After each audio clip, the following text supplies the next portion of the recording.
তো ভিউয়ার্স, এই মুহূর্তে সবথেকে বড় আপডেট, আপনারা জানেন যে পশ্চিমবঙ্গের সরকারি স্কুলের প্রায় 26,000 শিক্ষকের চাকরি বাতিল করেছে কলকাতা হাইকোর্ট। তো সেই তার শুনানি চলছে এখন সুপ্রিম কোর্টে। তো দেখুন কি বলা হয়েছে, সকলের কথাই শুনতে হবে, চাকরি হাতের কথা শুনবে সুপ্রিম কোর্ট, যা জানালেন প্রধান বিচারপতি। তো আমরা বিস্তারিত জেনে নেব এই ভিডিওর মাধ্যমে। দেখুন কি বলা হয়েছে। কলকাতা হাইকোর্টের নির্দেশে চাকরি বাতিল হয়েছিল প্রায় 26,000 জনের। যদিও সুপ্রিম কোর্ট চাকরি বাতিলে স্থগিতাদেশ দেয়, চাকরি হারাদের কথা শুনবে দেশের সর্বোচ্চ আদালত।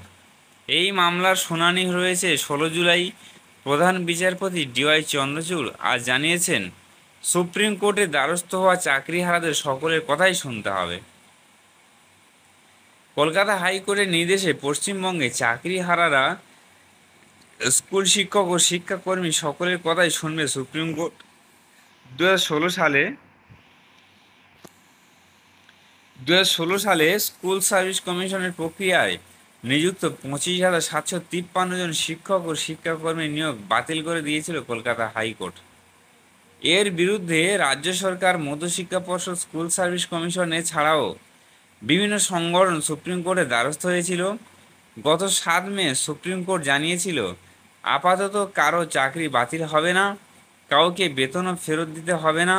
যারা বেআইনিভাবে চাকরি পেয়েছেন তাদের থেকে অযোগ্যদের আলাদা করা যায় কি না, করা গেলে তা কিভাবে করা যায় তা খতিয়ে দেখা হবে।